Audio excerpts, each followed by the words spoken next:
Assalamualaikum warahmatullahi wabarakatuh.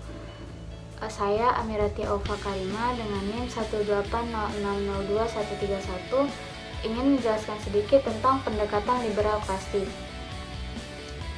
Jadi politik ekonomi perspektif liberal klasik memula berawal dari politik ekonomi klasik, lalu ekonomi neoklasik berlanjut ke ekonomi aliran Austria, di mana ekonomi Austria ini terbagi menjadi tiga, yaitu Neo-Austrian Economics, Public Choice Theory, dan Neoclassical Economy.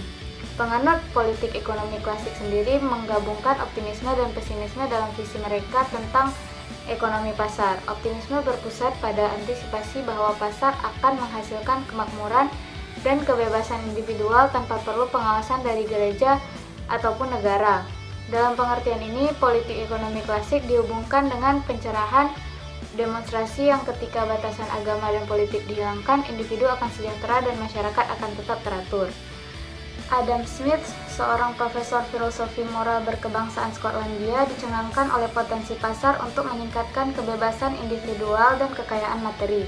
Walaupun dia bukan orang pertama yang mendorong kebijakan laissez-faire oleh pemerintah, bukunya The Wealth of Nations menyajikan kasus bagi kebebasan pasar dan kearifan yang membentuk basis bagi politik ekonomi klasik. Aliran pemikiran bermunculan sejak tahun 1776 hingga pertengahan abad ke-19, dan penyokongnya termasuk selain Smith, Thomas Malthus, David Ricardo, Nassau Senior, dan Jean-Baptiste Say.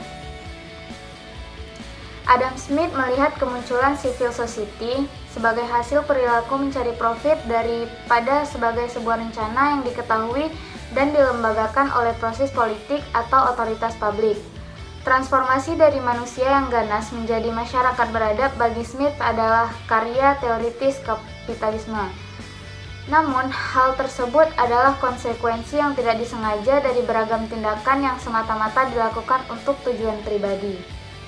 Mengabaikan prediksi kemiskinan dan akhir pertumbuhan, pendukung politik ekonomi klasik tetap berkomitmen pada laissez-faire.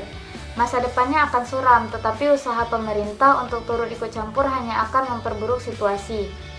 Karena pemerintah tidak dapat mengontrol kelangkaan lahan, juga kecenderungan manusia untuk populasi yang berlebih.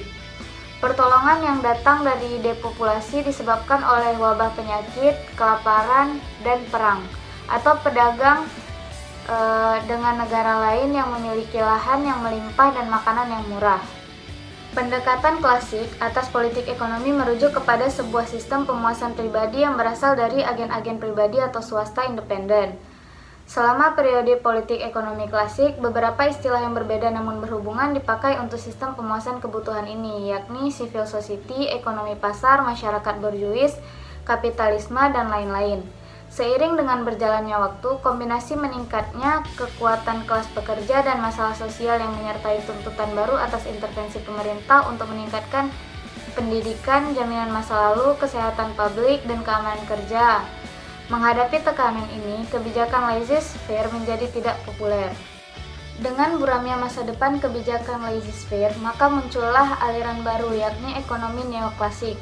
Penyokong ekonomi neoklasik berusaha untuk mengkonstruk sebuah teori yang sesuai kekakuan ilmiah fisika. Untuk mencapai hal ini, mereka mengaplikasikan matematika sebagai metode analisa untuk menjelaskan pilihan konsumen dan produsen individual. Di bawah kondisi kompetisi yang sempurna, individu akan berada dalam pertukaran keuntungan yang saling menguntungkan sampai mereka memperoleh kepuasan sebesar-besarnya dari sumber daya atas komando mereka. Sebuah situasi yang dinamakan efisien oleh pakar ekonomi klasik, ekonomi neoklasik.